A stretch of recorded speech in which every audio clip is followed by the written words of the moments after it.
afternoon. Welcome to Bajirao Reddy institutes. Online classes में हम today analysis या आज के विश्लेषण के क्रम में आज हम 5 सितंबर 2013 जो सौभाग्य से शिक्षक दिवस भी है, तो उस दिन पर जो भी हमारे विभिन्न समाचारों में जैसे कि इसमें लिखा है जो प्रमुख समाचार पत्र हैं, ख़ासतौर से यूपीएससी के सिलेबस के ध्यान में रखते हुए, उसके डेप्थ को ध्यान में रखते हुए, जैसे the Hindu, the Indian express, the economics time और प्रेस इंफॉर्मेशन ब्यूरो या पीआईबी, इनके दिन भर के इनके जो आज के अंक में जो विभिन्न न्यूज़ हैं, न्यूज़ तो बहुत सारी होती हैं, लेकिन उनमें भी जो सिविल सर्विसेज के एस्पिरेंट के रूप में यूपीएससी के लिए हमारे लिए ज़रूरी है, उसको हम उसमें से कुछ न्यूज़ को लेके हम उसको एनालिसिस करते हैं और समझते हैं कि कैसे वो न्यूज़ और हमारा सिलेबस कैसे कनेक्ट होता है। एनालिसिस का हमारा जो उद्देश्य है, जैसे विश्लेषण का हमारा उद्देश्य ये है कि न्यूज़पेपर आप पढ़ते हैं, वह एक सामान्य और सभी लोगों को, ऑफकोर्स पढ़े लिखे लोगों के लिए दिया जाता है, लेकिन वो एक सामान्य सभी लोगों के लिए उसमें सूचनाएं होती हैं, इसलिए बहुत सारी उसमें न्यूज़ भी अलग अलग होती हैं। एक ही न्यूज़ अलग अलग लोगों को, आम लोगों से लेकर ख़ास लोगों तक उसमें सब पढ़ते हैं, ठीक है। लेकिन जब वही न्यूज़ हम अपने जो सिलेबस के साथ जब उसको कंपेटेबल करते हैं, उसको जोड़ने की करने की कोशिश करते हैं, उसको इंटीग्रेट करने की कोशिश करते हैं, तब हम उस न्यूज़ के कुछ चीज़ों को गहराई से समझने की कोशिश करते हैं। कुछ चीज़ें वहाँ रहती हैं, कुछ चीज़ें हमें अपने बैग में जो हम लोगों ने पढ़ा है अपने सिलेबस में, उसके साथ जोड़ने की ज़रूरत होती है। और चूँकि हमारा पूरा यूपीएससी का सिलेबस एक होता है, भले वो 4 पेपर में जीएस बटा हुआ है, लेकिन वह आपस में इंटीग्रेटेड होता है, ठीक है। तो ऐसे में हम उसको बेहतर रूप से, किसी भी समाचार को बेहतर रूप से, जैसे अभी कोई समाचार देखेंगे, उसको कैसे एनालिसिस करके कैसे उसको समझाएंगे, कैसे उसको जोड़ेंगे, कहाँ कहाँ से जोड़ेंगे, उसको हम कोशिश करते हैं, ठीक है। जो बच्चे नए हैं उनके लिए थोड़ा सा बता देते हैं कि जो हमारा सिलेबस होता है या जो हमारा यूपीएससी का पेपर है, उसमें कई लोगों को, बिल्कुल नए बच्चों जो पहले से है उनके लिए नहीं, लेकिन जो नए बच्चे हैं, कुछ नए बच्चे हमेशा जुड़ते रहते हैं, तो उनके लिए एक हमेशा समस्या रहती है कि कितना पढ़ें, कहाँ से पढ़ें, कौन सा न्यूज़ से कितनी न्यूज़ उठाएं। तो हम लोग कोशिश करते हैं कि उसमें जो महत्वपूर्ण चीज़ें हैं वहाँ आ जाए, फिर भी उन्हें बता देते हैं कि आपको जो भी चीज़ें पढ़नी है वह बताएगा आपका सिलेबस। आपका सिलेबस एक तरह से कह सकते हैं वो प्लेइंग ग्राउंड है जिसमें आप को परफॉर्म करना है, यानी आपका प्लेइंग ग्राउंड मतलब जहाँ पे आप कोई गेम खेलते हैं। तो यूपीएससी की तैयारी भी एक क्या है, एक प्लेइंग ग्राउंड मान लो और प्लेइंग ग्राउंड ही मारो, क्योंकि हंसते मुस्कुराते ही इसकी तैयारी करेंगे तभी आपकी सफलता ज़्यादा अच्छे से हो जाएगी, ठीक है। तो रोकर नहीं, हंसते हुए मुस्कुराते हुए तैयारी करनी है। तो आपका जो प्लेइंग ग्राउंड है वो आपका सिलेबस है। और सिलेबस को कितने गहराई से पढ़े ये कैसे पता चलेगा? तो ये पता चलता है यूपीएससी के प्रीवियस ईयर्स के क्वेश्चन से। प्रीवियस ईयर्स के क्वेश्चन को जब आप देखेंगे तो आपको उसका गहराई का पता चल जाता है। अब कई बार क्या होता है कि प्रश्नों में क्या डिमांड है, तो ये चीज़ें पता होती है जो अनुभव से आपके मार्गदर्शक, आपके टीचर्स, आपके मेंटर्स, आपके कोई वरिष्ठ सीनियर जो होते हैं, दीदी भैया जो भी है, वो उनका जो अनुभव होता है वो भी एक प्रमुख भूमिका अदा करता है आपको सही दिशा में चलने के लिए, ठीक है। तो ये तो बिल्कुल जो नए लोग हैं उनके लिए है। अब हम जो है ज़्यादा समय नहीं लेंगे, क्योंकि अच्छा हाँ, एक चीज़ और बताना है, जो नए बच्चे हैं या जो भी बच्चे हैं, ये जो चीज़ें अभी जैसे हम देख रहे हैं आज का विश्लेषण, अगर हम आगे देखते हैं तो ये कुछ 4-5 न्यूज़ है, जो कई वैसे तो ढेरों न्यूज़ रहती है, लेकिन उसमें 4-5 हमें लगता है प्रमुख है, अपने अनुभव से लगता है सिलेबस और वही जो क्राइटेरिया आपको बताए उसी क्राइटेरिया के आधार पे हमें लगता है कि वो महत्वपूर्ण चीज़ है, उन पर एनालिसिस होने की ज़रूरत है। ठीक है, तो उसके अनुसार हमने इसको डिसाइड किया है। इससे जुड़ी हुई चीज़ें डिटेल में हम करते हैं और इसका पीडीएफ, जैसे जब आप वीडियो देख रहे हो तो यहाँ पे बहुत ज़्यादा तथ्य नहीं हम डिस्कस करेंगे, यहाँ पे हम एनालिसिस करने की कोशिश करेंगे। तथ्य इसमें ऑफकोर्स है, ठीक है, लेकिन वो यहाँ पे हमारा बल ज़्यादा रहता है कि चीज़ों को एनालिसिस करें और आपका भी यही होना चाहिए कि चीज़ों को समझने की कोशिश करें। ठीक है, बाकी ये as it is PDF material video के नीचे जो आपका लिंक होता है डिस्क्रिप्शन में, उसमें आपको मिल जाएगा और बाजीराव के वेबसाइट पे भी आपको इसका लिंक मिल जाएगा और ये डेली होता है, डेली बेसिस पर आता है। ठीक है, तो आपको ये नहीं सोचना है कि सर जो है ये आप ये सब चीज़ें हैं, आपको इसका प्रिंटेड मटेरियल भी मिलता है, लिंक होता है, आप इस वीडियो के साथ बाद में जाके देख के पढ़ेंगे और ये क्लास प्लस उस मटेरियल से आप अपना नोट्स बना लेंगे। ठीक है, फिर उसको आप पढ़ेंगे। ठीक है, कि ये नहीं कि यही आ गया पीडीएफ आ गया और क्लास आ गया, नहीं, आप थोड़ा आप काम करेंगे, क्लास को समझेंगे, फिर उसको पढ़ेंगे और उससे जो नोट्स बनाएंगे वो आपको एग्ज़ाम के जब आप मेंस लिख रहे होंगे, जब 3 घंटे में 20 क्वेश्चन लिख रहे होंगे, उस समय वो ही नोट्स आपको याद आता है। ठीक है, कुछ आपको वीडियो जो लेक्चर्स होते हैं ये भी याद आते हैं, लेकिन जो पीडीएफ वाले होते हैं वो तो बिल्कुल नहीं याद आते हैं, है ना, जो मेरा अपना अनुभव रहा है। आप जो नोट्स बनाते हैं, जो क्लास में सुने रहते हैं, वही याद आते हैं। ठीक है, तो वीडियो ध्यान से सुनिए, देखिए और जो पीडीएफ है उसको पढ़ के अपना संक्षेप में नोट्स बनाएंगे। ठीक है, चलिए हम इसको शुरू करते हैं। जो इम्पॉर्टेंट न्यूज़ है उसमें ढेर सारी न्यूज़ आप लोगों ने देखा होगा, आप सब लोग देखते हैं न्यूज़पेपर। उसमें जो एक महत्वपूर्ण न्यूज़ ये था कि भारत सरकार ने अभी 13 हिमालयी राज्यों की वहन क्षमता का मूल्यांकन करने के लिए, वहन क्षमता मतलब कैरिंग कैपेसिटी, जहाँ पे अगर थोड़ी सी ऐसा टेक्निकल वर्ड है तो वो मैं इंग्लिश में भी बोल लूँगा, कोई परेशानी की बात नहीं है। 13 सदस्यीय पैनल, 13 हिमालयी राज्यों के लिए 13 सदस्यीय एक्सपर्ट पैनल गठित करने का सुझाव सुप्रीम कोर्ट में हलफनामे के रूप में दिया है। थोड़ा सा समझ लेते हैं क्या है एक्चुअल में। अभी जो आप देख रहे होंगे कि जो हिमालयी राज्य हैं, खास तौर से हिमाचल प्रदेश और उत्तराखंड, उसमें बहुत सारी आपदा देखे जा रहे हैं, भूस्खलन और बहुत सारी, और यह चीज़ें धीरे धीरे बढ़ती ही जा रही है। इसके पहले आपने देखा होगा कि जो है उत्तरकाशी में या जो बद्रीनाथ में जोशीमठ की तरफ जो है, वहाँ पे ज़मीन ही धंस गई थी, दरार आ गई थी। तो ये सारे मुद्दों को जो है सुप्रीम कोर्ट ने संज्ञान लिया और कुछ लोगों ने उसमें वहाँ भी दायर की, और भारत के मुख्य न्यायाधीश की अध्यक्षता की वाली एक पीठ ने ये जो मामले को सुन रही है, उसने जो है इस पे सरकार से कहा था कि आप अपना पक्ष रखिए केंद्र सरकार से, और सीजीआई ने ही एक सलाह दिया था कि क्यों नहीं इस पे एक्सपर्ट पैनल गठित किया जाए जो कि कैरिंग कैपेसिटी या वहन क्षमता के आधार पे उन क्षेत्रों का मूल्यांकन करे। क्योंकि आपको पता होगा जो हिमालयी क्षेत्र हैं उसमें से ज़्यादातर वो पर्यटन के लिए भी बहुत ही मनोरम हैं और वहाँ की अर्थव्यवस्था के लिए पर्यटन एकमात्र कह सकते हैं, या प्रमुख, या कम से कम एकमात्र स्रोत तो नहीं लेकिन प्रमुख स्रोत तो है ही। लेकिन पर्यटन के कारण और भी गतिविधियों के कारण जो हिमालय की, जो कि आप देखेंगे तो सबसे युवा बलित पर्वत के रूप में है, उसके जो पारिस्थितिकी तंत्र पर, उसके जो ज्योग्राफी पर, उसके जो उस पर प्रभाव पड़ रहा है, या जो जलवायु परिवर्तन के कारण वायुमंडल जलवायु परिवर्तन के कारण जो मौसम में, बारिश में, बर्फबारी में जो परिवर्तन आ रहे हैं, उसके कारण वो सारी चीज़ें दिखने लगी हैं कि कहीं ना कहीं अगर अब इस पे ध्यान नहीं दिया गया तो ये कहीं ना कहीं उस पूरे हिमालय तंत्र को ही ध्वस्त कर देगा। ठीक है, तो उसमें अभी कोई बहुत नहीं है, लेकिन इसके न्यूज़ के ज़रिए हम थोड़ा समझाएंगे कि क्या है, कैसे है, उसके पीछे और क्या क्या कारण है।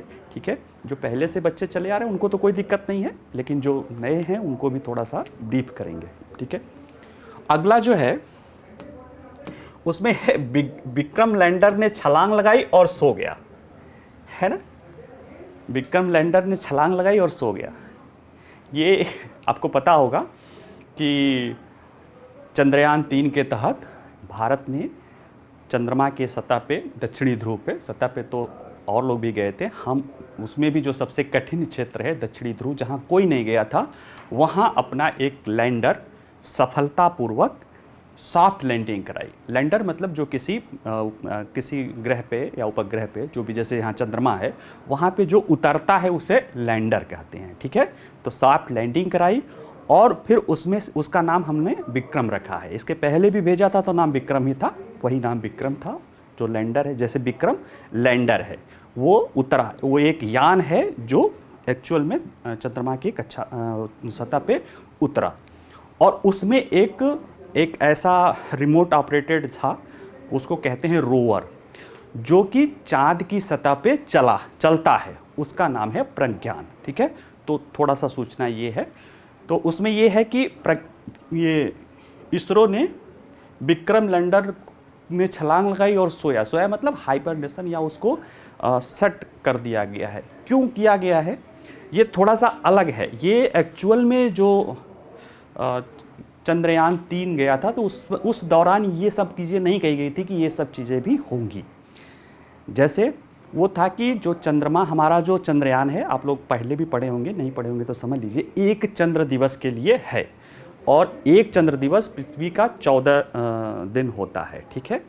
पृथ्वी का 14 दिन होता है। क्यों होता है? क्योंकि चंद्रमा अपने अक्ष पे एक चक्कर लगाने में 28 दिन लेती है, और पूरे पृथ्वी का चक्कर लगाने में भी 28 दिन लेती है, ठीक है। और एक चक्कर लगाने पे दिन और रात होता है, तो उसका पृथ्वी का चक्कर भी 28 दिन में लगता है, अपना खुद का जो रोटेशन भी होता है वो भी 28 दिन में होता है। तो 14 दिन का, यहाँ पृथ्वी के 14 दिन का दिन और 14 दिन का रात। और वहाँ पे चूँकि वायुमंडल लगभग न के बराबर है, ऐसे में वहाँ का तापमान डिफरेंस बहुत है। धूप मतलब जब दिन निकलता है, यानी जब सूर्य की रोशनी होती है, तब टेम्परेचर बहुत ज़्यादा हो जाता है, और रात में टेम्परेचर -120 या -200 डिग्री सेल्सियस तक पहुंच जाता है। तो ऐसे में होता क्या है कि हमारा जो मिशन गया था वो इसलिए वहाँ पे उतारा ही गया था, एकदम भोर में उतारा गया था, और ये था कि वो 14 दिन तक अपना जो है काम करेगा, और इसके बाद वो उसका हमारा जो है उद्देश्य पूरा हो जाएगा। क्योंकि इसके बाद रात हो जाएगी, और रात में फिर वो सस्टेन नहीं कर पाएगा। क्यों? क्योंकि जो अति निम्न तापमान पे जो उसकी बैटरी होगी वो ड्रेन कर जाएगी, और फिर वो काम नहीं कर सकता है। लेकिन वही कहते हैं ना कि जैसे आम के आम गुठलियों के दाम, भारतीय बहुत जुगाड़ू होते हैं, तो इसरो कम क्यों, वही। और जो जुगाड़ू कह रहे हैं, साइंटिफिक टर्म में इसे इनोवेशन कहते हैं। अगर मतलब आप उसको एकदम लेमैन लैंग्वेज में कहें इनोवेशन, तो यही है कि अवसर का फ़ायदा उठा लो। तो उनको तो पता था कि ये ख़त्म ही कर रहा है, तो थोड़ा चलो उछल कूद कर लेते हैं। तो इसमें क्या किया, जो छलांग लगाई, इसमें इसरो ने अपने लैंडर को, जो वहाँ सॉफ्ट लैंडिंग कर चुका था, फिर से एक बार उसके मोटर को ऑन किया यहाँ से, और वो फिर ऊपर गया 40 सेंटीमीटर, और फिर वहाँ से थोड़ी दूर जाके, यानी ज़्यादा भी नहीं, 30 सेंटीमीटर, एक तरह से आप कहो तो 1 फीट, लेकिन इतनी दूर, लगभग 3 लाख किलोमीटर दूर जो है, आप एक सॉफ्ट लैंडिंग पुनः ऊपर ले जाके पुनः सॉफ्ट लैंडिंग करा रहे हैं। यानी अपने सॉफ्ट लैंडिंग की क्षमता को आपने दोबारा वो कर लिया। इससे क्या हुआ, क्यों किया गया, ये सब चीज़ें बताएंगे, ठीक है। और सो क्यों गया, क्योंकि अब थोड़ी सी लालच हो गई हमको कि यार 14 दिन का तो काम इसने पूरा कर लिया है, अब देखते हैं कि ये क्या रात में भी सर्वाइव कर सकता है। रात मतलब 14 दिन की जो अंधेरी रात वहाँ पे होगी, जो टेम्परेचर जहाँ -200 के आसपास पहुँच जाएगा, क्या इतने टेम्परेचर पे ये काम कर सकता है। तो उसके लिए क्या किया कि इसको सुला दो। दिन में प्रकाश के कारण जो सोलर पैनल लगी हुई थी वो बैटरी चार्ज हो गई है, उसका बैटरी चार्ज किया, और उसको कहा कि इसको सुला दो, जो बैटरी ख़त्म नहीं होना है, इसको रात होने के पहले ही इसको सुला दो। क्यों? इसकी जो बैटरी रहेगी, देखते हैं कि ये 14 दिन तक उस जो सिस्टम है, जो यंत्र है, उसको गर्म रख पाता है कि नहीं। और अगर उसको गर्म रख पाता है, और इसके बाद हम पुनः इसको, अगर मतलब 14 दिन बाद हम इसको पुनः जगाएंगे, और अगर बैटरी सही रही, सब कुछ सही रहा, और अगर वो पुनः जाग जाता है, तो हमें एक नया अनुभव मिल जाएगा कि रात का भी थोड़ा बहुत सूचना ये हमको दे देगा। तो ठीक वही है कि भाई हम होता नहीं कि अब आम तो खा लिए हैं, अब जरा कुसली जो है ना, गुठली है, उसको भी चूस चूस के काम करते हैं। इसमें कोई बुराई नहीं है। जैसे इसी को आप देखिए, जो इतना बढ़िया लैंडिंग हुआ, इतना सफल लैंडिंग हुआ, क्यों हुआ? क्योंकि जब चंद्रयान 2 छोड़ा गया था तो हमारा लैंडर धरती, वहाँ पे चंद्रमा की धरती पे टकरा गया था। लेकिन उस टकराने के दौरान भी, और हमारा एक जो है सैटेलाइट चंद्रमा का वो ले रहा था, हमने उसकी सूचनाएं ली, उससे हमने चीज़ें सीखी और उसका इस्तेमाल करके कुछ चेंज करके हमने नया उसी तरह का चीज़ बनाया और देखिए हमने इतिहास रच दिया। तो असफल होने में कोई बुराई नहीं है, नए नए प्रयोग करने में कोई बुराई नहीं है, लेकिन नए प्रयोग तब करेंगे जब आप अपने जो स्थापित लक्ष्य है, जो आपने जिसके लिए भेजा है, वो पूरा हो गया हो, तब आप नए नए प्रयोग करिए। अब शुरुआत में ही नए नए प्रयोग करेंगे, पता लगा जिसके लिए गए वो भी न मिला, न माया मिली न राम। ठीक है, तो इसलिए इसको हम देखेंगे। अगला जो है न्यूज़ जो है वो है भारतीय राज्य राजकोषीय उत्तरदायित्व कानून द्वारा निर्धारित ऋण स्तर का उल्लंघन कर रहे हैं। एक रिपोर्ट आई है, एक थिंक टैंक है, उसकी एक रिपोर्ट है। उसमें ये बताया गया है कि जो भारत के राज्य हैं, विभिन्न राज्य, एक FRBM एक्ट आया था, फिस्कल रिस्पॉन्सिबिलिटी मैनेजमेंट एक्ट, उसमें केंद्र सरकार और राज्य सरकार के लिए वित्तीय उत्तरदायित्व सुनिश्चित करने के लिए ऋण लेने की सीमा निर्धारित की गई थी। जैसे आप लोगों को, सभी लोगों को बताया जाता है कि हमें उतना ही ऋण लेना चाहिए जिसको हम समय पे चुका सकें। ऋण की ज़रूरत पड़ती है, विकासशील देश हैं या किसी को भी अपने विकास के लिए आर्थिक दृष्टि से, तो ऋण की ज़रूरत पड़ती है। ऋण क्या करता है? हमारे जो संसाधनों में वृद्धि करता है। लेकिन अगर हम उसका सही इस्तेमाल करें और ऑप्टिमम लेवल कि कितना लें जिससे हम उसको चुका सकें, तो निश्चित रूप से वह ऋण फायदेमंद होता है। लेकिन हम अपनी क्षमता, चुकाने की क्षमता से ज़्यादा ले लेते हैं तो कहीं ना कहीं हमारा वित्तीय उत्तरदायित्व तो गड़बड़ हो जाता है। तो केंद्र सरकार ने एक एक्ट पास किया था जिसमें केंद्र के लिए भी और राज्यों के लिए भी एक लक्ष्य कुछ निर्धारित किया गया था कि इतना स्तर तक राज्य जो है अगर अपने स्टेट GDP का, मतलब ग्रॉस स्टेट डोमेस्टिक प्रोडक्ट, राज्य सकल घरेलू उत्पाद का उतना % तक अगर ऋण लेते हैं तो वो ठीक है। लेकिन देखने में आया कि राज्य होशियारी करने लगे, जो स्टेट GDP वाला जो जितना % था उतना तो वो बजट में दिखाते थे, लेकिन उसके अतिरिक्त जो है अनेक चीज़ें उससे बाहर, ऋण जो है उससे बाहर रख देते थे, बजट की सीमा से बाहर। जो बजट में तो ऋण नहीं दिखता था, इसलिए वो FRBM के एक्ट के तहत तो वो सही होता था, लेकिन उसका चुगतान तो बजट से ही करना है। तो देखने में ये लग रहा होगा कि ये इकोनॉमिक इश्यूज़ है, लेकिन जब हम इसको भी डिस्कस करेंगे तो आपको समझ में आएगा कि एक्चुअल में यह आपके पेपर 2 के जो गवर्नेंस पहलू है, ये आपके पेपर 2 में जो संसद उसकी कार्यप्रणाली है, जो उत्तरदायित्व एवं नियंत्रण है, या इथिक्स के पेपर में जब आपको, अब आप इथिक्स में क्यों? क्योंकि उसमें सरकार और जनता के प्रति जो संबंध होता है उसको कहीं ना कहीं ब्रेच किया गया। आप कहेंगे सर इतना कहाँ, यही तो एनालिसिस है, इसी को तो हमें समझने की ज़रूरत है, तभी हम UPSC के प्रश्नों को समझेंगे। ठीक है, अगला जो है न्यूज़ है वो आक्रामक विदेशी प्रजाति रिपोर्ट,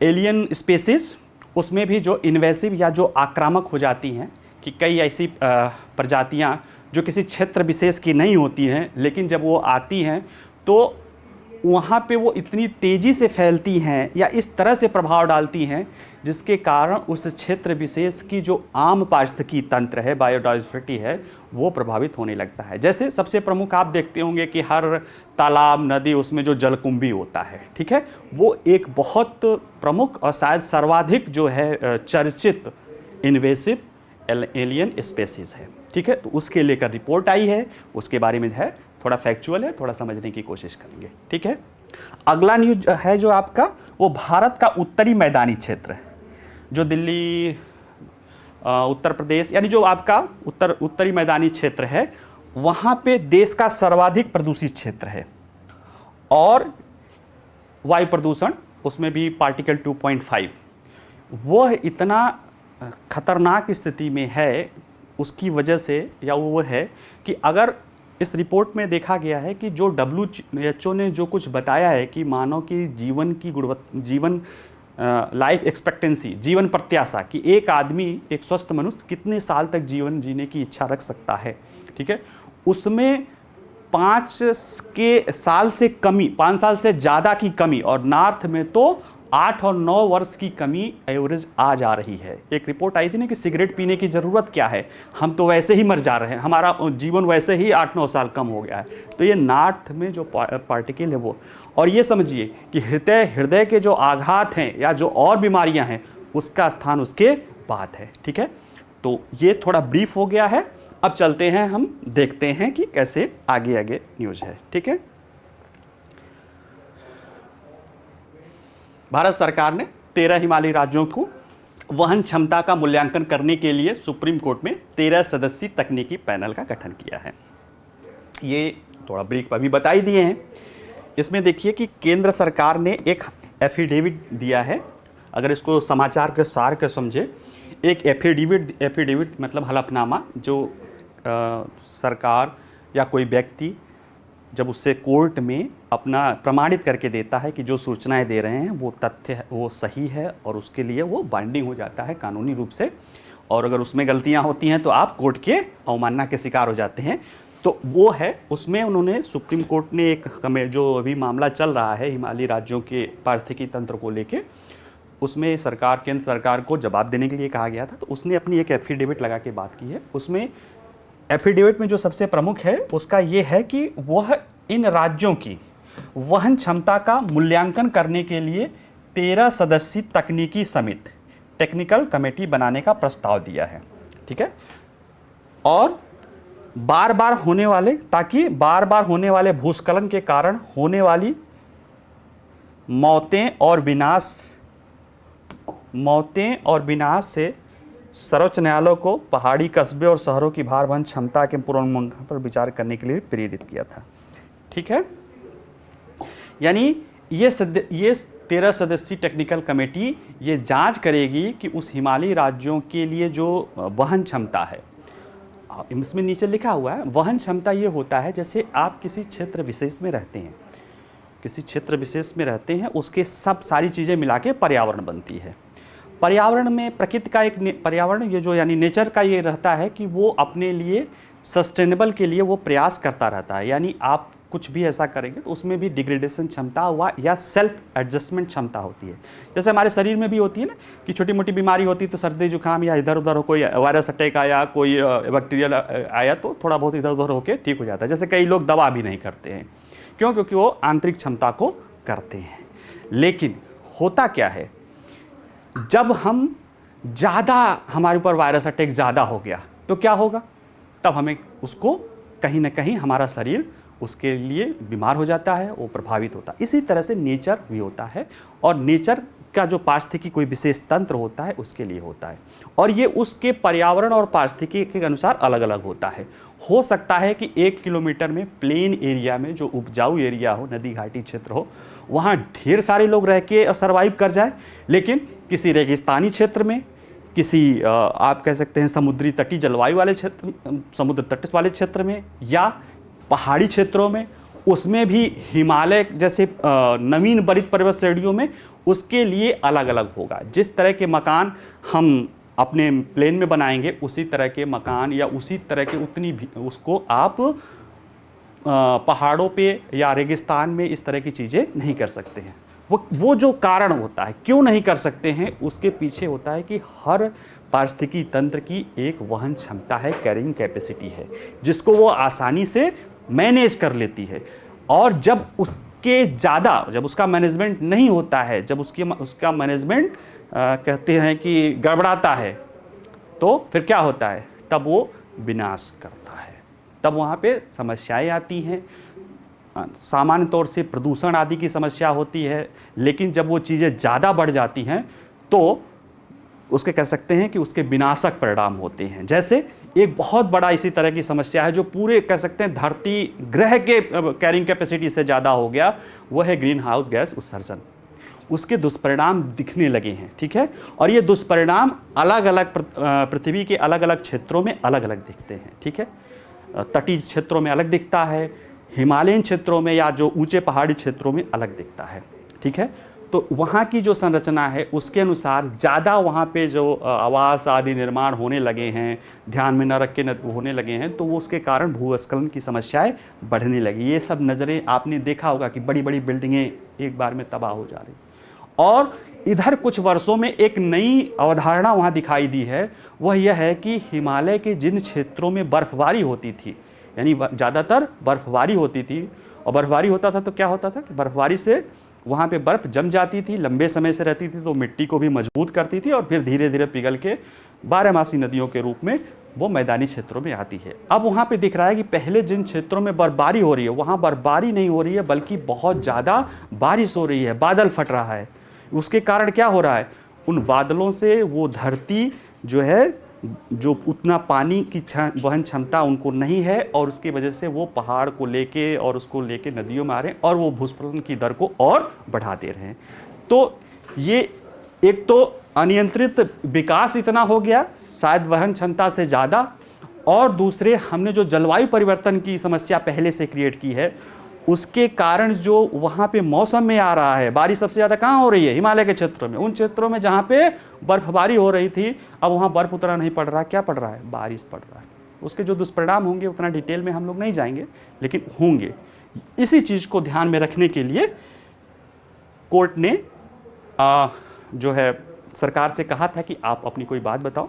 तो सरकार ने कुछ जो निष्कर्ष निकाला था, बताया था कि सरकार ने बताया कि उसने जनवरी 2012 में ही जो हिमालयी राज्य हैं उनके शहरों को और उनकी वहन क्षमता की जांच करने के लिए कह दिया था। लेकिन 2019 मई 2023 को हमने, जैसे देखो केंद्र सरकार ने क्या कहा कि जनवरी 2020 में ही हमने जो आज कोर्ट गाइडलाइंस दे रहा है, इसके लिए हमने पहले ही कह दिया था कि वो अपने शहरों और पर्यावरण संबंधित क्षेत्रों की वहन क्षमता का आकलन करे, और इसको बाद में मई 2023 को फिर इसके लिए उसने रिजॉइंडर दे दिया कि जितना जल्दी हो सके उतना करें। तो ऐसे में केंद्र सरकार ने कहा है कि हम सुझाव देते हैं कि एक 13 सदस्यीय समिति बनाई जाए, जिसमें राज्य के और भी टेक्निकल लोग हैं जो उसमें बताया गया है, और सुप्रीम कोर्ट से भी आग्रह किया है कि वो राज्यों पर निर्देश दें कि वो जल्दी से जल्दी इस चीज़ को माने। ठीक है, देखिए केंद्र राज्य संबंध में केंद्र विशेष परिस्थितियों में राज्यों को कह सकता है, लेकिन हर मामले में वो उनको नहीं कर सकता। लेकिन जो सुप्रीम कोर्ट होता है उसके पास परमादेश मैंडेमस का पावर होता है, वह किसी भी राज्य सरकार को निर्देश कर सकता है कि वो इसे करे। ठीक है, और नहीं करने पर कंटेम्प्ट का मामला आएगा। ठीक है, तो ये चीज़ें हैं। बाकी जो भी चीज़ें हैं ये आपको पीडीएफ में है ही है, पढ़ लीजिएगा। जैसे उसमें कहा गया कि ये जो बनाया जाए, जो सरकार ने सुझाव दिया कि जो ये टेक्निकल कमेटी बने वो जीबी पंत राष्ट्रीय हिमालय पर्यावरण संस्थान द्वारा हो, और इसमें सटीक वहन क्षमता के करने के लिए जो है राज्य सरकारों के लिए क्या क्या करना होगा, इसमें कौन कौन लोग शामिल होंगे। तो इसमें रिमोट सेंसिंग, जैसे जल विज्ञान, जो क्लाइमेटिक कंडीशन वाले, रिमोट सेंसिंग, हिमालयी भूविज्ञान यानी हिमालय का जो जियोलॉजिकल स्ट्रक्चर है उसके जानने वाले, वानिकी, वन्यजीव, वास्तुकला, आपदा प्रबंधन, प्रदूषण, भूजल संरक्षण सहित कई विषयों के तकनीकी उसमें वही 13 सदस्य वाले में शामिल हो, जो जीबी पंत की वाली उसके निदेशक की अध्यक्षता वाली हो, और वह राज्य इन 13 राज्यों में के बारे में वहन क्षमता का आकलन करे, और उसके अनुसार फिर चूँकि सुप्रीम कोर्ट की कमेटी रहेगी, सलाह दिया गया है, सुप्रीम कोर्ट ने बनाता है, तो उसके अनुसार राज्यों को वो करना चाहिए। और जब ये कमेटी ध्यान देगी तो निश्चित रूप से जो जलवायु परिवर्तन का जो दुष्परिणाम दिख रहा है उसको ध्यान में रखना चाहिए। ठीक है, तो ये आपको वहाँ पे मिल जाएगा, पीडीएफ में पढ़ लीजिएगा और इसके अनुसार आप समझिएगा। ठीक है, चलिए आगे देखते हैं। विक्रम लैंडर ने छलांग लगाई और सो गया। इसको तो पहले ब्रीफ में ही ब्रीफ करते करते थोड़ा सा बड़ा दिल के करीब है ना चंद्रयान। हमारे बचपन में चंदा मामा थे और आज हमने दुनिया में एक इतिहास कर दिया। ठीक है, तो कोई बात नहीं, जो चीज़ें दिल के करीब होती है वो चीज़ें याद भी हो जाती है। ठीक है, तो क्या है मामला, जैसे ये है, इसमें आपको जैसे अभी बताया फिर बता रहा हूँ, आप लोगों ने पढ़ा भी होगा कि जो चंद्रयान 3 के तहत हमने मिशन है उसमें हमारा एक लैंडर चंद्रमा के दक्षिणी ध्रुव सतह पे सॉफ्ट लैंडिंग करता है। उसमें उसका नाम विक्रम है। उसमें प्रज्ञान रोवर भी है जो चंद्रमा के सतह पर वो घूम फिर के भी देखता है। उसने वहाँ की तस्वीरें ली लेज़र से करके और सारी चीज़ें करके ली, ठीक है, और वो सूचनाएं हम तक पहुँची। इस मामले में देखा जाए तो हमारा जो है चंद्रयान, हमें जितनी उम्मीद थी उससे ज़्यादा वो हमको सूचनाएं इनपुट दिया। और ये सूचनाएं सिर्फ हमारे लिए ही महत्वपूर्ण नहीं है। हम जैसे कि प्रधानमंत्री जब ब्रिक्स सम्मेलन में ये बात कह रहे थे तो उन्होंने कहा था कि जो भारत का ये चंद्रयान 3 मिशन है, यह सिर्फ भारत के लिए नहीं है। जैसे भारत का चंद्रयान 3 गया तो चंद्रमा के जो डार्क साइड या कहते हैं अंधेरे पक्ष की तरफ जब वो उतरा है, जो सूचनाएं लाया है, तो ये पूरी मानवता के लिए होता है। क्यों? क्योंकि जो आप अंतरिक्ष के बारे में एक अप्रोच आप लोग जान लीजिएगा, जो अंतरिक्ष विज्ञान के जिसको पिता बोला जाता है, उन्होंने कहा था, उनका बड़ा एक फेमस कथन है कि ये धरती मानवता के लिए बाधक है। क्यों? क्योंकि यहाँ पे हम क्या हैं, बॉर्डर में, सीमाओं में बटे हुए हैं।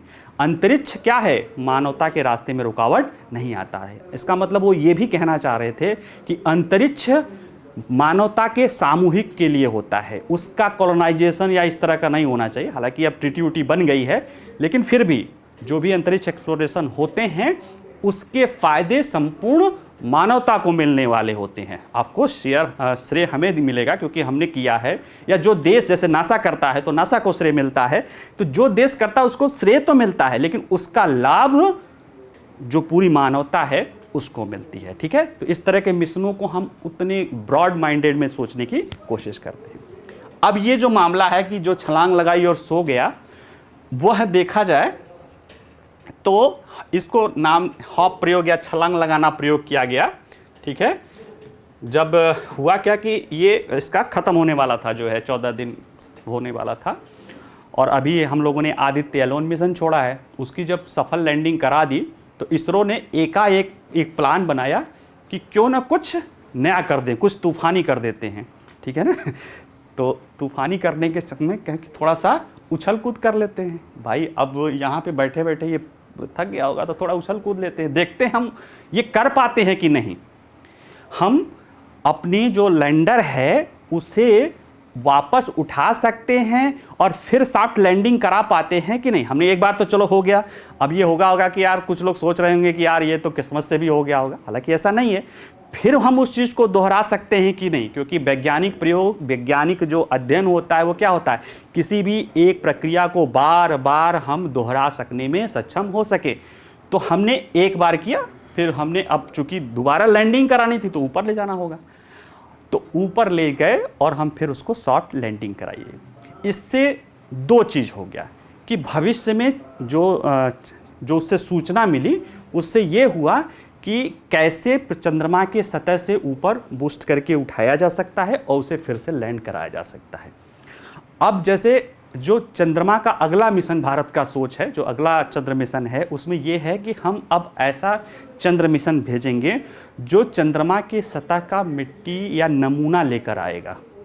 अब नमूना लाने के लिए ज़रूरी है कि वो वहाँ से वापस भी आए।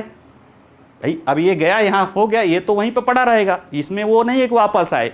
ज़रूरत नहीं थी हमें ऊपर उठाने की, लेकिन हमने ये सोच लिया कि यार देखें, उठा के देख लें कि उठ जाता है कि नहीं। अब इससे जो सूचनाएं मिली, हम इसका प्रयोग करके अपना अगला जो मिशन भेजेंगे कि वो धरती से, चंद्रमा की धरती की सतह से नमूना लेके वापस और फिर वो प्रक्रिया करके वापस आ सकता है कि नहीं। इसी में थोड़ा और जो एडवांस, यानी जब हम चंद्रमा पे मनुष्य भेजेंगे तो भेज के वही छोड़ थोड़ी नहीं देंगे, हमें उसको वापस भी बुलाना है। तो उसके लिए हमें देखना होगा कि जो हमारा लैंडर है वो सॉफ्ट लैंडिंग करे और फिर वहाँ से अच्छे से ऊपर आए और फिर वापस लौट सके। आपको उस समय जो चीज़ें होंगी वो मोटर बड़े होंगे, मोटर तगड़े होंगे, लेकिन देखिए जो छोटी छोटी चीज़ें होती हैं ना, वो सूचनाएं ही महत्वपूर्ण होती हैं। ये हमारा सीखने को मिल गया, तो हम कहते हैं कि ये गया था जो काम करने के लिए वो कर गया। हमने आगे आने वाले मिशनों के लिए नई सूचनाएं एकत्रित कर ली कि हम इसमें सक्षम हैं कि हमारा लैंडर कैसे उठाया जाए उतनी दूरी पर और कैसे फिर से सॉफ्ट लैंडिंग कराया जाए, ठीक है। और दूसरा एक चीज़ कह रहे थे कि जब उछल कूद कर ही रहा है तो थोड़ा देखते हैं कि क्या हम इसका समय बढ़ा सकते हैं, क्योंकि जो अभी समस्या है टेक्निकल 14 दिन के लिए इसलिए किया गया था कि 14 दिन के बाद वहाँ पे 14 पृथ्वी के 14 दिन, वहाँ का एक चंद्र दिवस 14 दिन वहाँ पे अभी दिन था। हमारे 14 दिन जो गया था, जब चंद्रयान वहाँ लैंड किया था तब से लेके अभी तक वहाँ दिन था। तो हम ये देख रहे थे कि रात में हमारा ये अनुमान था कि रात में वहाँ का टेम्परेचर जो है -130 140 या कुछ लोग -200 तक जा सकता कुछ जगहों पे। ऐसे में इतने हरास वेदर में जो इतनी अति न्यून तापमान में काम करने वाली जो टेक्नोलॉजी, उसको तो क्रायोजेनिक टेक्नोलॉजी बोलते हैं, तो इसमें क्रायोजेनिक टेक्नोलॉजी तो लगा नहीं हुआ है। तो ऐसे में हमें पक्का विश्वास था कि ये चीज़ें समाप्त हो सकती है। लेकिन हमने अपने मिशन को, जब हमारा उद्देश्य था वो पूरा हो गया, तो हमने उस जो सूर्य की एनर्जी है उसको, उससे जो बैटरी को चार्ज किया और हम अपने आप को समय से पहले स्विच ऑफ कर लिया। क्यों? क्योंकि हम देखना चाहते हैं कि क्या ये बैटरी उसने ठंड को करके, अगर ये उस सिस्टम को जो मैकेनिक जो पूरा तंत्र है उसको अगर बचाए रख गई, तो हम एक नया सवेरा जब 14 दिन बाद होगा तो हम पुनः से इसको चालू कर सकते हैं। और अगर चालू कर सकते हैं तो फिर तो सूरज की रोशनी हो जाएगी, अगर सब कुछ होगा तो फिर अगले 14 दिन के लिए कर सकते हैं। ठीक है, तो ऐसा करके हम अपने समय को भी बढ़ा सकते हैं और रात के भी वातावरण का हमको सूचनाएं मिल सकती हैं। ठीक है, हाइबरनेशन में भी रहेगा, लेकिन कुछ चीज़ें अभी भी एक्टिव है, उसकी हमें जो सेंसर है वो हमें अगर एक्ट हो गया तो हमें सूचना देगा, नहीं हो गया तो हमको तो होना भी था। ठीक है, तो ये है पूरा मिशन। इसी को आगे लिखा हुआ है कि हाफ प्रयोग की स्टार्ट का महत्व क्या है, वही कि वहाँ से नमूना लाना है और आगे हमें जो है धरती चंद्रमा पे जब लोगों को ले जाना है तो उसके लिए ज़रूरी होता है। ठीक है, अगला न्यूज, भारतीय राजकोषीय उत्तरदायित्व कानून द्वारा निर्धारित ऋण स्तर का उल्लंघन कर रहे हैं।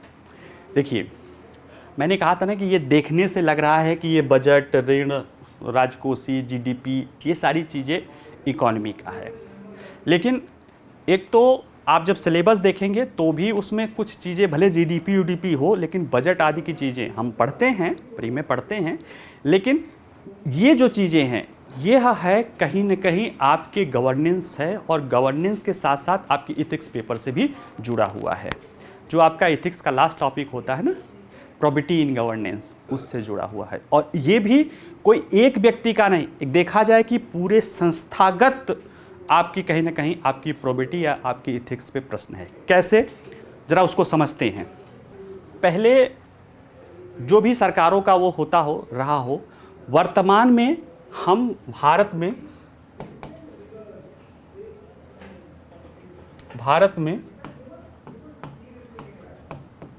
लोकतंत्र है। लोकतंत्र से सीधे सस्ता होता है जनता शासक है।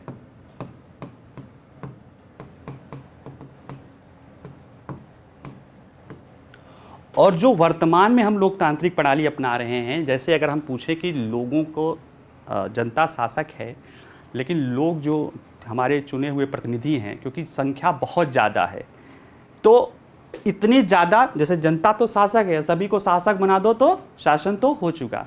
उस व्यवहारिक कठिनाई को ध्यान में रखते हुए इसका अगला पड़ाव यह है कि अब जनता अपने प्रतिनिधियों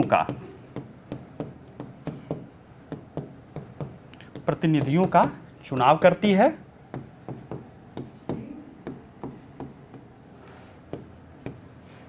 इसको भारत में संसद या विधायिका, लेजिस्लेचर बोलते हैं।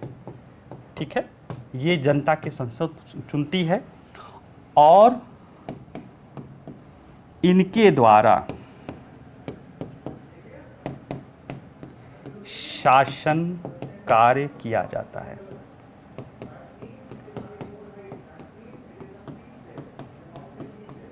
ठीक, जो सरकार होती है वह कुछ न कुछ कार्य करती है, जैसे या तो लॉ एंड ऑर्डर मेंटेन करती है या लोगों का डेवलपमेंट करती है। उन सभी कहा जाता है कि शासन या प्रशासन में कुछ भी कार्य करना होता है उसके लिए चाहिए होता है, यानी जो शासन कार्य है इसके लिए चाहिए होता है वित्त। क्या चाहिए होता है? वित्त, मनी या फाइनेंस जिसे बोल सकते हैं, वित्त चाहिए होता है। चाणक्य ने कहा है कि वित्त जो है धमनी की तरह होता है, जैसे हमारे शरीर में जो धमनी जो रक्त होती है उसकी तरह, बिना इसके कोई काम नहीं होता। आपके शरीर से रक्त निकाल दिया जाए सब करता। तो जो धन होता है, जो मनी होती है, वो उसके रूप में होता है, उसी के अनुसार सारे काम करते हैं। आप सोच के देखिए कि क्या बिना धन के, बिना मनी के कोई काम हो सकता है? नहीं हो सकता है। क्यों? क्योंकि कुछ भी करेंगे, आप लोगों को करेंगे, वो करेंगे, उसमें कुछ ना कुछ खर्च होता है। तो जिसका वित्त पे नियंत्रण है,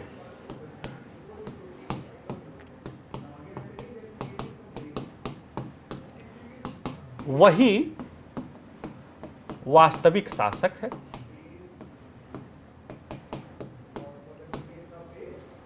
दूसरे शब्दों में, ये वित्त आता कहां से है? ये पैसा सरकार के पास आता कहां से है? सरकार नोट छापती है, लेकिन वो नोट छापने के से ही आता तो जिम्बाब्वे में अरबों खरबों उसके अपने रुपए का नोट छापा गया था, वहाँ के जो करेंसी है, और उससे एक पैकेट ब्रेड आता था। वो तब किया गया जब एक एक बोरे का पैसा भर के लेकर जाते थे पुरानी मुद्रा, और लोग एक पैकेट ब्रेड भी नहीं पाते थे, तब उसको कहा कि खरबों रुपए का करें। ठीक है? तो ये मत सोचिएगा कि अरे नोट छापने से हो जाता, नहीं।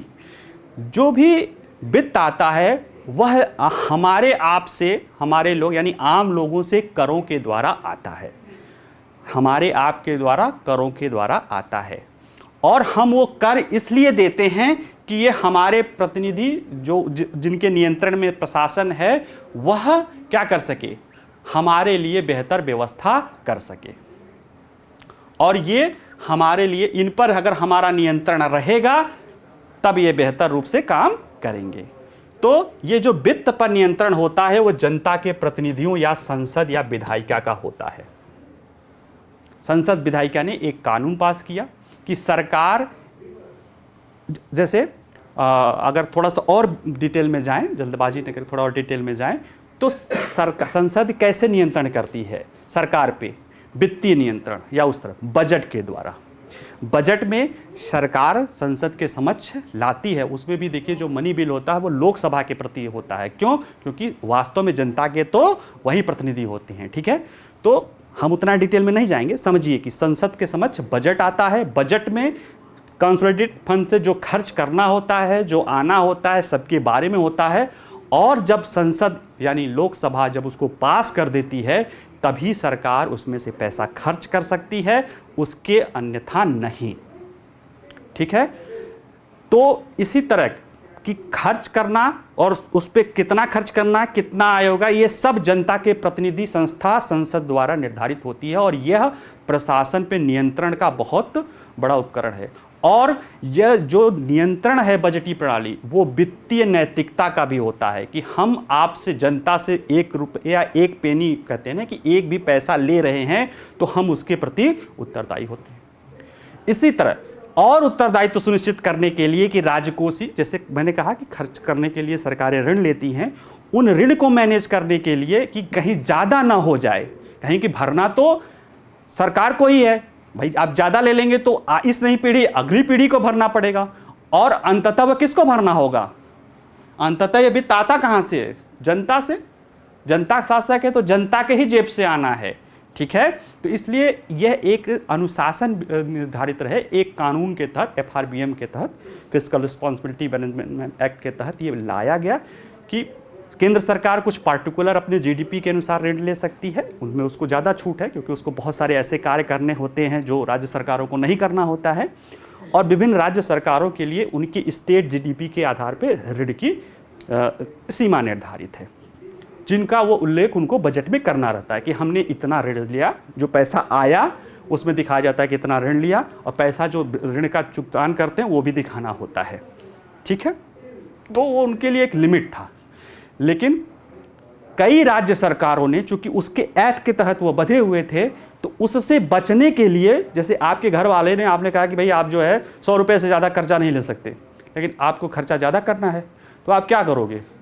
कुछ अपना कोई ऐसा दूसरा काम दिखा दोगे या दूसरी संस्था बना दोगे जिसका आपने अकाउंटिंग नहीं किया, दूसरे मद में कर दी और उसे बजट से बाहर कर दिया, ऑफ बजट ऋण ले लिया।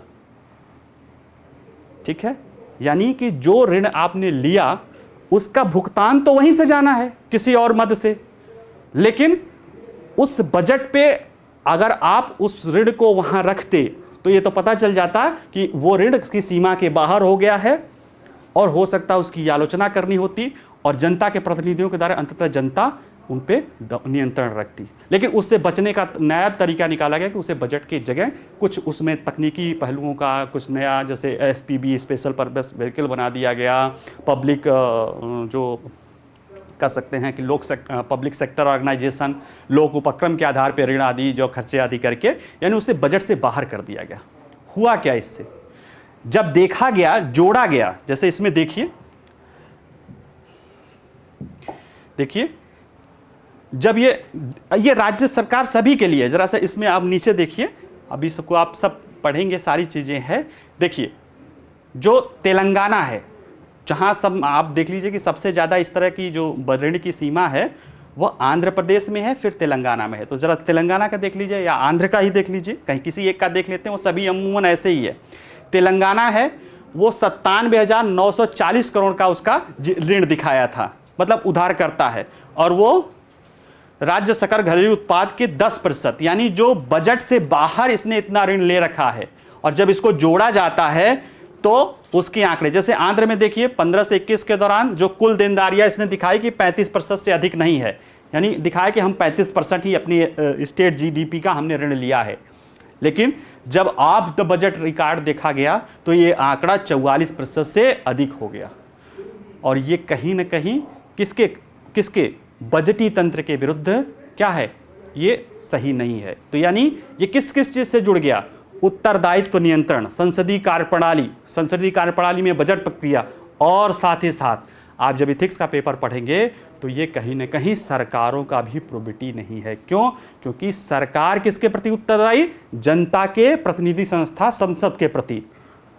और जब वो जनता के प्रतिनिधि संस्था संसद के प्रति वो अगर वो अनैतिक आचरण या कह सकते हैं वो कर रहे हैं, हो सकता कानूनन न हो क्योंकि वो व्यवस्था बना दिए हैं, लेकिन अनैतिक तो है ही, और कहीं ना कहीं उत्तरदायित्व को शिथिल करता है। तो कहीं ना कहीं ये राज्य सरकार अपने देश, अपने जो लोगों की और जो जनता है जिनके प्रति वो उत्तरदायी हैं, उसके प्रति भी अनैतिक आचरण है। तो ये उस तरह से है। इसमें अभी और भी चीज़ें, अभी जो न्यूज़ आ रहा है कि कई कई राज्यों में उनका एसजीडीपी, वो सब छोड़ो, ये एक तरह से उस तरह का भी मुद्दा है। अब देखिए सामने सामान्य सा दिखने वाला चीज़ है, लेकिन इसमें गहराई से देखोगे तो कहाँ से मुद्दा आता है कि कितनी आप देखो कि सर उसमें क्या हो गया, नहीं हो गया। 1 रुपया जब आपके बगैर अनुमति या आपके जो आप यानी मतलब जो संसद है, वो जो निचली सदन है उसके अनुसार नहीं खर्च हो सकता, तो कैसे खर्च कर लिया। और अगर आप बजट से ही दे रहे हैं तो हमें पता होना चाहिए ना कि आप क्या कर रहे हो। ठीक है, चलिए, क्योंकि अंततः तो पैसा आप ही से जाना है। ठीक है, चलिए अगला देखिए। ये जो अगला है आक्रामक विदेशी प्रजातियां, ये एक्चुअल में इसको आपका इन्वायरमेंट और इकोलॉजी वाला जो टॉपिक है उससे जुड़ा हुआ है। इसमें अभी एक संस्था है हिंदी में है जैव विविधता और पारिस्थितिकी तंत्र सेवाओं पर अंतर सरकारी मंच। जैसे जैव विविधता और पारिस्थितिकी तंत्र सेवाओं पर अंतर सरकारी मंच, inter governmental platform on biodiversity and ecosystem services, IPBES। Inter governmental है, यानी यह सरकारों के बीच का है, यानी इसके जो मेंबर हैं वो कौन है, सरकार है या देश है, ये सरकारी संस्था है। ठीक है, और जैसे inter governmental panel of climate change है, IPCC, उसी तरह की संस्था है, लेकिन वह जो है यूनाइटेड नेशन से है, ये उसके बाहर का है। ठीक है, यूनाइटेड नेशन इन्वायरमेंट प्रोग्राम के बाहर का होता है, फिर भी यह बायोडाइवर्सिटी को लेकर, उसके मूल्यांकन को लेकर जुड़ा हुआ है। इसने एक रिपोर्ट तैयार की, उस रिपोर्ट का नाम है यही आक्रामक विदेशी प्रजाति या आक्रामक विदेशी प्रजातियों और उनके नियंत्रण पर मूल्यांकन रिपोर्ट, या उसको आक्रामक विदेशी प्रजाति रिपोर्ट। ठीक है, इन्वेसिव एलियन स्पेसीज रिपोर्ट। ठीक है, इसमें कुछ बातें कही गई है, हम उन बातों को देखते हैं। जैसे इसमें कहा गया है कि पौधों और जानवरों सहित 37,000 विदेशी जो है एलियन प्रजातियां हैं, जिन्हें कई मानवीय गतिविधियों द्वारा दुनिया भर के क्षेत्रों और बायोम में लाया गया है। इसमें से 3500 से अधिक आक्रामक विदेशी प्रजातियां हैं। ठीक है, 37,000 से ज़्यादा विदेशी प्रजातियां हैं, स्पेसीज हैं, जिसमें कुछ पौधे हैं, कुछ जानवर हैं, कुछ वायरस हैं, कुछ बैक्टीरिया है ना, तो या कुछ जैसे इवन दैट जो डेंगू फैलाने वाला, मलेरिया फैलाने वाले जो मच्छर हैं ना, ये भी इन्वेजिव जो है एलियन स्पेसीज रहे हैं। यानी उस क्षेत्र विशेष में जहाँ पे आज वो पाए जाते हैं, उस क्षेत्र विशेष से वो जुड़े हुए नहीं रहे हैं। लेकिन ये किसी कारण मानव के द्वारा या किसी के कारण, मानव के द्वारा या कभी प्राकृतिक कारण से भी आ जाते हैं, लेकिन ज़्यादातर इनकी भूमिका मानव गतिविधियों के कारण ही रहा है।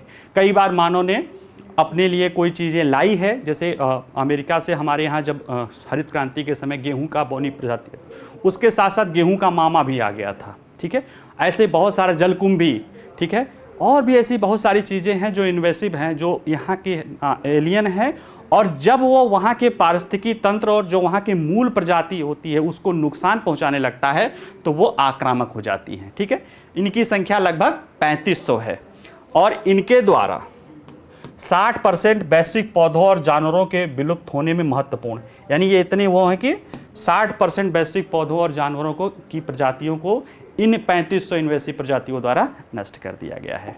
ठीक है, और क्या किया है, इसमें और भी आकलन किया कि इससे आर्थिक पहलू क्या हुआ। तो जरा देखिए कि इसमें कहा गया है कि यह भी पता चला है कि जैव विविधता और पारिस्थितिकी तंत्र से नाटकीय बदलाव के साथ साथ आक्रामक विदेशी प्रजातियों की वैश्विक आर्थिक लागत 2019 में 423 अरब डॉलर, 423 अरब डॉलर, यानी 423 गुणे 8,000 करोड़ कर दीजिएगा, उतना लाख मतलब उतना करोड़ जो है नुकसान हुआ है पूरे विश्व में।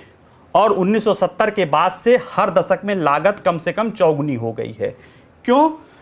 क्योंकि इनका प्रभाव बढ़ रहा है, ज़्यादा आक्रामक हो रहे हैं, और जलवायु परिवर्तन और गर्मी के कारण देखा गया है, भूमंडलीय तापन और जलवायु परिवर्तन के कारण देखा गया है कि ये और ज़्यादा आक्रामक हो गए हैं। ठीक है, तो यही चीज़ें हैं। अब यही बातें इसने जो है विभिन्न निष्कर्ष में लिखा होगा, जो अभी संक्षेप में कहा गया है, इसी बातें इसमें कही गई है। ठीक है, इसके लिए क्या किया जाना चाहिए? ठीक है, तो जैसे देखिए कृषि के लिए हम लोगों ने, आप देखे होंगे कि जो है यूकेलिप्टस एक लाए थे, उसको पर्यावरणीय जो है आतंकवादी, तो उस तरह से क्या वो जहाँ जाता है वहाँ की ज़मीन का पानी ही इतना सोख लेता है। ठीक है, तो कई ऐसी प्रजातियां जो हमने अपने कृषि वानिकी शौक उसके लेकर आया, लेकिन उसका दुष्प्रभाव जो है वहाँ के लोकल पारिस्थितिकी तंत्र को पड़ा। ठीक है ना, जैसे हॉलिस्टीन फ्रीजियन और जर्सी गायें भारत में लाया गया दुग्ध क्रांति, मतलब वो दूध बहुत तेज़ी से, दुग्ध क्रांति के लिए नहीं, लेकिन जो बाद में लाया गया वाइफ और ऐसी संस्थाओं द्वारा, उसने जो स्थानीय लोकल ब्रीड हैं गायों की, उसको क्या करना, समाप्त, कई जगह तो समाप्त हो गई है, उनके जीन को समाप्त कर दिया। और आज हमें पता चल रहा है कि उन जीनों में जो उनके अंदर जो गुण थे, उनके जीन के कारण जो उनके दूध में गुणवत्ता थी, दूध भले वो कम देती थी, अगर उनमें जो गुणवत्ता थी उसके लिए वो कैसे मानव के स्वास्थ्य के लिए लाभदायक था। ठीक है, तो ये इस तरह की चीज़ें हैं। अब पढ़ लीजिएगा कौन कौन सी प्रजातियां हैं, क्या क्या हैं। इसमें एक निष्कर्ष ये भी आया कि तापमान वृद्धि और जलवायु परिवर्तन के कारण इन आक्रामक प्रजातियों के विस्तार में भी क्या हो रहा है, बढ़ावा हो रहा है। और आज जब हम ग्लोबलाइज विश्व में रह रहे हैं, तेज़ी से लोगों का संपर्क हो रहा है, तेज़ी से आवागमन हो रहा है, तो कहीं ना कहीं यह जो है और तेज़ी से फैला। जैसे एक उदाहरण है, एक केरल के तट पे एक घोंघा की प्रजाति पाई जाती है, वो यहाँ की नहीं थी, वो दक्षिण अमेरिका के देशों की थी, लेकिन वो क्या हुआ कि जहाज़ों के, बड़े जहाज़ों के साथ यहाँ चला आया, और फिर वहाँ से जो मछली पकड़ने वाली नौकाएं जाती थी, वहाँ से वो वापस आ गया। और उसने क्या किया, उस क्षेत्र की जो मछलियाँ हैं, उनका मछलियाँ भी जो चीज़ खाती हैं, विदेशी प्रजाति भी वो ज़्यादा तेज़ थे, वो सबका चट कर गए।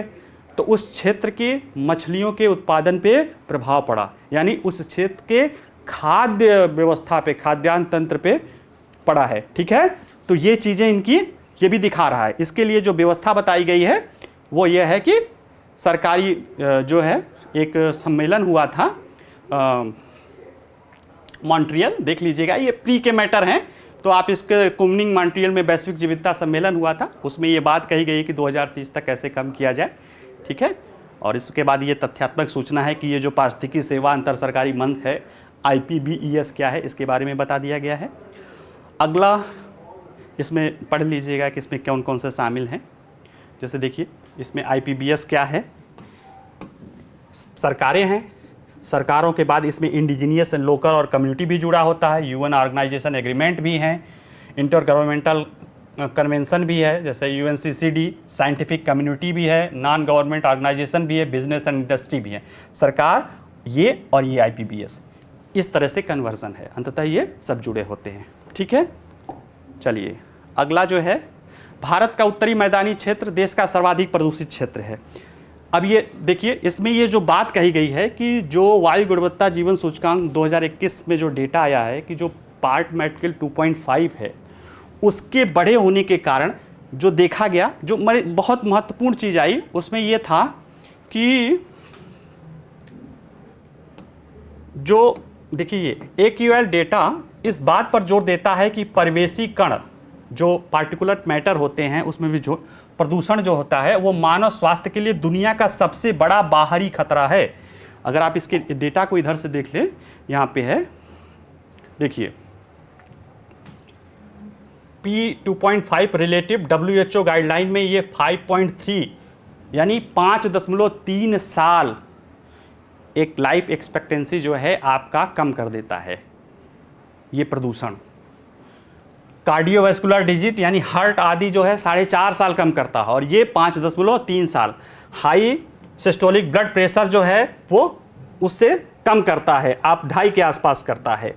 टबैको भी उससे कम करता है, यानी टबैको के बड़े बड़े बोर्ड पे लिखा रहता है कि ये खाएंगे कैंसर होगा, आप मर जाएंगे, और आपको पता भी नहीं है, लेकिन आपके वायुमंडल में फैला हुआ जो पार्टिकुलर मैटर 2.5 है उससे आपका जीवन उसके कई गुना यानी कम से कम 2 गुने से ज़्यादा उसको नुकसान हो रहा है। ठीक है, और पार्टिकुलर मैटर वो एक आप ज्योग्राफी में पढ़ेंगे कि क्यों नॉर्थ एरिया का ज्योग्राफी के कारण होता है, लेकिन उसमें उसके उत्पन्न होने के कई कारण हैं।